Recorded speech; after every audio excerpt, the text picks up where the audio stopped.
Bien, alors pour terminer cette série sur les changements d'état, voyons maintenant des exemples de calculs que l'on pourrait vous demander de faire, donc des calculs d'énergie thermique. Alors d'énergie thermique sous forme de chaleur, mise en jeu lors des changements d'état de la matière. Alors, pour calculer ces transferts de chaleur, va falloir distinguer deux choses, deux possibilités. Soit la première chose, j'ai juste un changement de température. Alors, on en a déjà parlé, le changement de température, si par exemple la température s'élève, les molécules vont s'agiter de plus en plus. Alors, je parle uniquement ici de changement de température pour un état donné, que ce soit un état solide, un état liquide ou un état gazeux. Ce transfert de chaleur, cette quantité de chaleur, on va pouvoir la calculer en physique. La quantité de chaleur, on va la noter Q, c'est une énergie. Et comme c'est une énergie, on va l'exprimer en joules. Eh bien, cette quantité de chaleur, cette quantité d'énergie, elle dépend de la masse de la substance qu'on étudie, multiplié par un coefficient qu'on va noter C, multiplié par la différence de température de la matière qu'on est en train d'étudier. Alors cette différence de température, je vais la noter température finale moins la température initiale. Donc la température à la fin de l'expérience moins la température au début de l'expérience. Donc M c'est la masse de la substance, on l'exprimera en kilogrammes.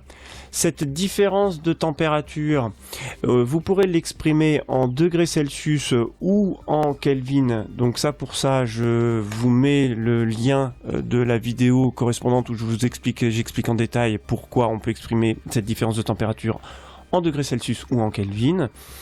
Et C, c'est la capacité thermique massique de la substance que l'on étudie, qui s'exprime en joules, kilogramme moins 1, Kelvin moins 1. Alors, c'est pas parce que c'est des Kelvin moins 1 que la température doit être en Kelvin. Ça, là aussi, je vous l'explique dans la vidéo dont je vous mets le lien. Donc ça, c'est pour un changement de température. Alors évidemment, vous voyez que la température, le signe que l'on va avoir ici peut être positif ou négatif. Ça dépend évidemment de la température initiale et de la température finale. Ce qui implique que la quantité de chaleur que vous allez calculer, elle peut être positive ou elle peut être négative. Alors c'est pas parce que vous allez trouver un signe moins que vous vous êtes trompé. La quantité d'énergie, elle est positive lorsque la substance va recevoir de la chaleur. Donc dans ce cas-là, la chaleur est reçue. Donc finalement, si la chaleur est reçue, ça veut dire que les molécules vont s'agiter de plus en plus, puisque l'objet va se mettre à chauffer. Alors que si vous trouvez une quantité de chaleur négative, ça veut dire que la chaleur a été donnée ou cédée par la substance. Donc ça veut dire que elle va s'agiter. Si la substance a donné de l'énergie, sa température va chuter et donc l'agitation va ralentir. Et on risque d'avoir évidemment un changement d'état. Alors justement, c'est le deuxième cas. Qu'est-ce qui va se passer au moment où on a un changement d'état ? Alors, la particularité du changement d'état, c'est que un changement d'état d'un corps pur a toujours lieu à température constante. Si je reprends l'eau, l'eau passe de l'état liquide, vous le savez depuis les petites classes. Si je m'intéresse à l'eau, l'eau passe de l'état liquide à l'état solide à 0 degrés Celsius. Et ce changement d'état, il a lieu à température constante. C'est-à-dire que tant que toute l'eau liquide n'a pas été transformée en eau solide, la température reste égale à 0 degrés Celsius, à condition qu'on fasse l'expérience dans une enceinte bien hermétique. Là encore, si je m'intéresse au changement d'état entre le liquide et le gaz, la vaporisation pour l'eau, ce changement d'état a lieu à 100 degrés Celsius et la température est constante. Donc vous voyez que pendant ce changement d'état, les molécules, la matière est en train de changer d'état, donc il y a bien quand même un changement d'énergie, mais comme la température est constante, vous voyez que je ne peux plus utiliser la formule précédente, puisque si la température est constante, ma différence de température elle sera égale à 0, et je trouverai une quantité d'énergie nulle. Alors c'est pas possible, puisque la matière, elle est en train de changer d'état. Dans ce cas-là, il y a une autre relation que vous utiliserez pour ce cas précis de changement d'état. La relation est la suivante, c'est Q est égal à M multiplié par L. Alors, Q, c'est toujours la quantité d'énergie, chaleur, qui sera exprimée en joules. M, ce sera la masse de la substance, toujours en kilogrammes.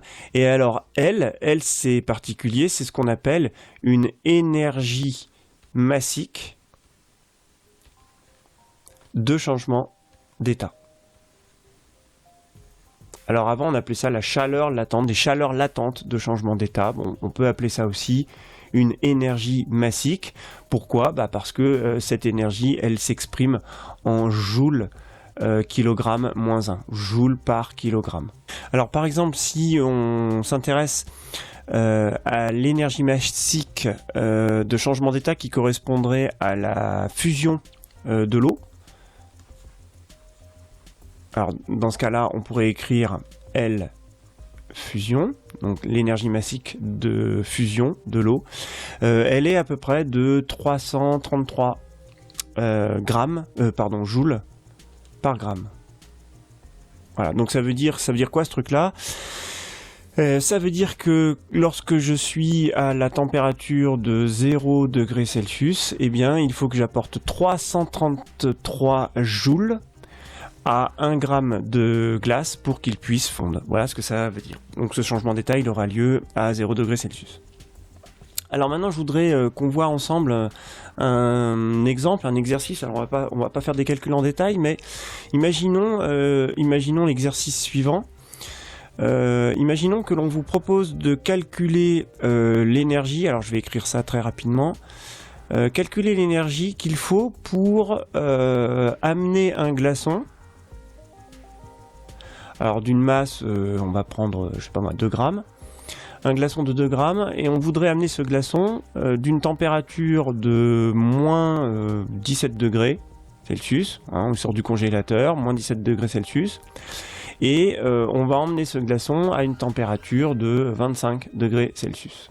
Et on voudrait calculer l'énergie qu'il faut pour réaliser toute cette transformation. Alors vous voyez ici qu'il va y avoir 3 choses différentes. On peut représenter ça de la façon suivante.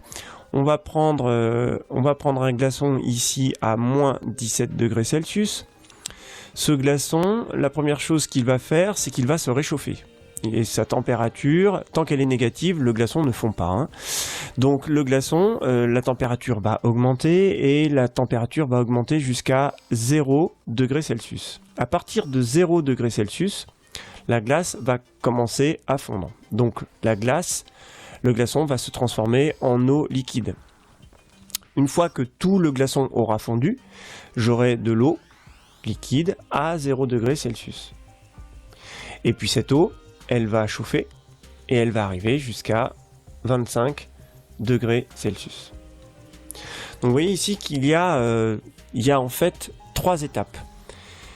Dans cette première étape ici, il y a une augmentation de température. Donc si vous vous rappelez ce que je vous ai dit tout à l'heure, c'est le cas numéro 1. Autrement dit, la formule que l'on va utiliser, ce sera celle-ci. Q est égal à MC, variation de température, je vais écrire delta θ.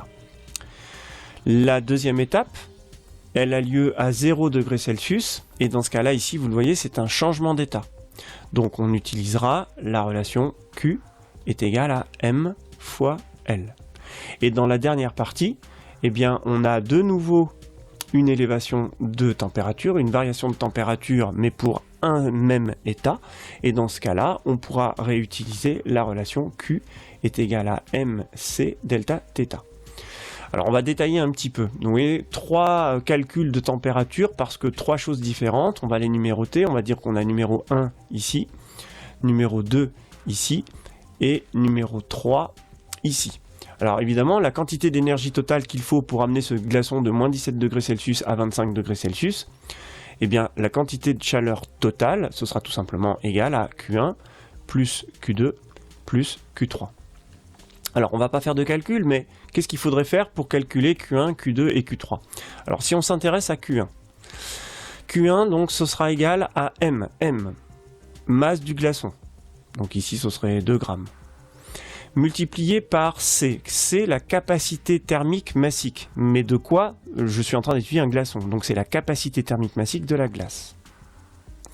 Multiplié par la variation de température, température finale moins température initiale. Le glaçon, il est parti de moins 17 degrés Celsius et on l'amène à 0 degré.